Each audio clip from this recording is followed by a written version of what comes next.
Alright guys, welcome back to another video, and in today's video we're going to be talking about scanners and how to utilize a scanner effectively, and some do's and some absolute do nots when it comes to using one of these for security work.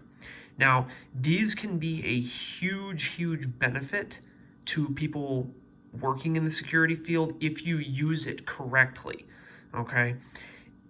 I'm not talking about getting involved in law enforcement activities, something that we should not be doing. That's not what this video is about, just FYI. I will get into all of that later.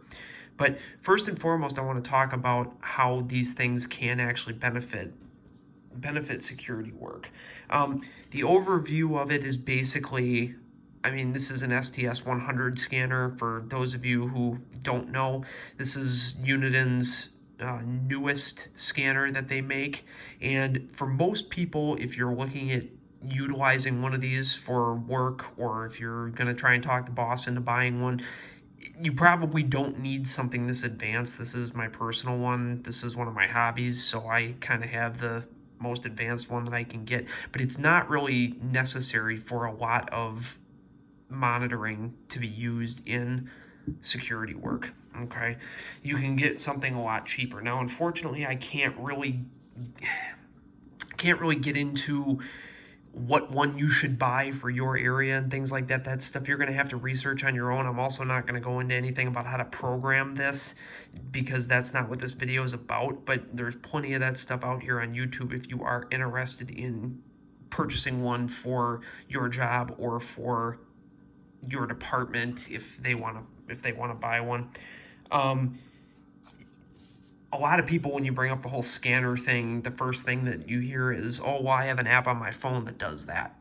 And in some cases, yes, but you have to realize those apps are not a police department broadcasting their radio traffic online. Those feeds come from someone who has a personal scanner who is listening to that agency or whatever it's giving off, and this is connected to their computer, and then that's going to an online service that's giving you that feed. The problem with that is that sometimes those feeds aren't always online, and there's also times when, or some people do, where they'll scan multiple different agencies all at once, and then they'll put that onto an online feed, and doing that kind of makes it really hard to follow things that are going on. In my county, they did that someone had an online feed and it just scanned police, fire, EMS, aircraft for the entire county, and it was so impossible to follow anything because it was just jumping from one channel to the next to the next. So just keep that in mind. Also keep in mind that the stuff that is coming through online is usually delayed about 2 or 3 minutes. So having this, if you can actually listen to it, it's live. If you can't, or I'm sorry, if you have the online feed, then it's going to be delayed a little bit. Now, if you're going to get one of these and use it for security work, you need to, number one, know what departments cover your area that you're working in. Now, if it's a single facility that you work in, you should know what the agency is that works there. If it's a type of situation where maybe you're a mobile officer or your company has multiple sites that you might be responsible for, they could very easily be in different jurisdictions, so you want to know what jurisdiction it is and then monitor their dispatch. And then you only need to scan what you really need to listen to. These scanners, if you try and scan with them, they will pick up everything that's logged into the system, they will scan. And you don't need to listen to that much stuff to use this effectively. All you really need to do is listen to the dispatch channels for police and maybe fire, depending on where you're at. That's it. You don't need to scan their TAC channels. You don't need to scan,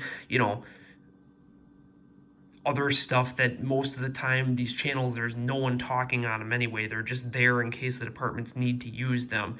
So you just basically just need just the dispatch channels for most of the time what you need to do, because if you start scanning too many channels, you're never going to be able to follow anything. If I work in the city of Chicago and I want to listen to the Chicago PD district that covers my area for doing security, so I know if there was an armed robbery just occurred down the street, I can't just scan the entire city of Chicago, because if I do, there's going to be so much radio traffic that I'm not going to be able to follow anything. I need to find the district that I work in, scan that dispatch, and that's it.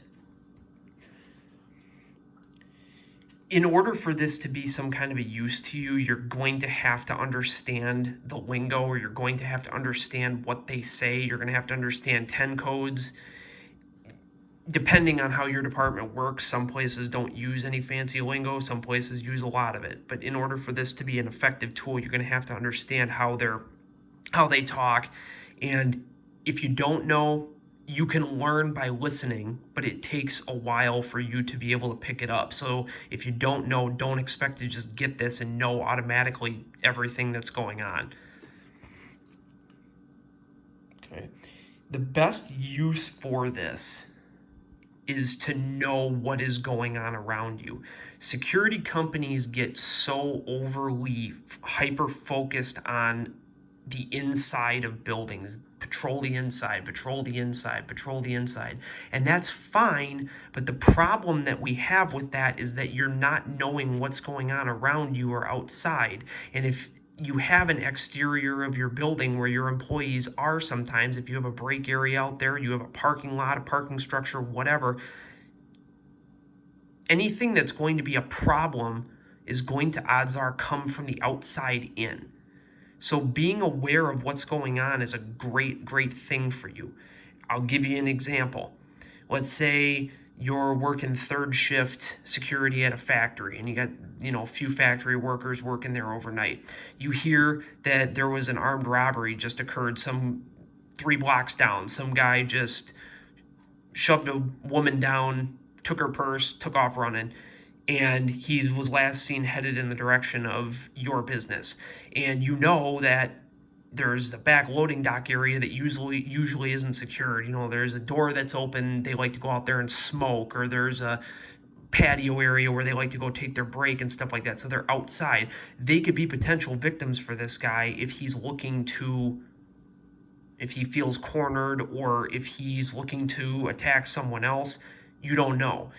So knowing that knowledge, you can let them know, go out there and let them know, hey guys, this is what's going on, you probably should come inside. Or you can also know that, hey, I would need to go around inside and check and make sure that all my doors are secure, because sometimes they like to leave this door ajar or something like that. And knowing that the building is secure, that's a huge, huge benefit. And it's a great way to use something like this to know what's going on around you.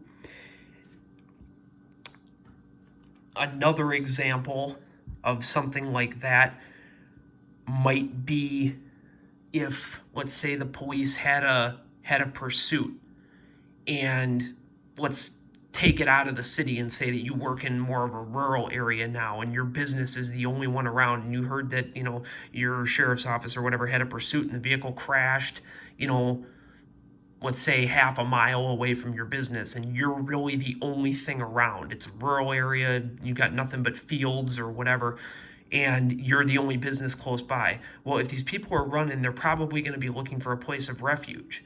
So now hey, maybe I should, if I have employees that I know that are going to be outside, do that, check check doors from the inside to make sure everything's locked up. But also, hey, maybe I'll keep an eye on the cameras.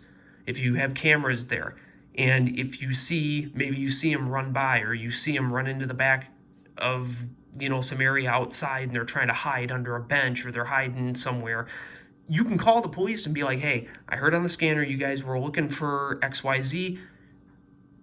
I got someone matching that description. They're out back, etc., etc. That is a great way to build rapport with your police. Going out there and trying to detain them yourself without backup, or doing something stupid like that, sticking your nose into places that they don't belong, is a great way to ruin that. And that's an example of how to be irresponsible with something like this. And that's what we're going to talk about now. if you use this, be careful that you don't get yourself too involved. There's nothing wrong with saying, hey, I heard this, I saw the guy running, or I saw the guy, he's hiding over here, or XYZ. There's nothing wrong with doing that. That's a huge help to them. But what is a hindrance is if you try and put yourself in the situation and try and get involved because you want to be a hero. That's an example of that's irresponsible. Don't use a scanner for something like that, because then you're going to ruin your rapport with your police department or sheriff's office or whoever it is who's responsible for you.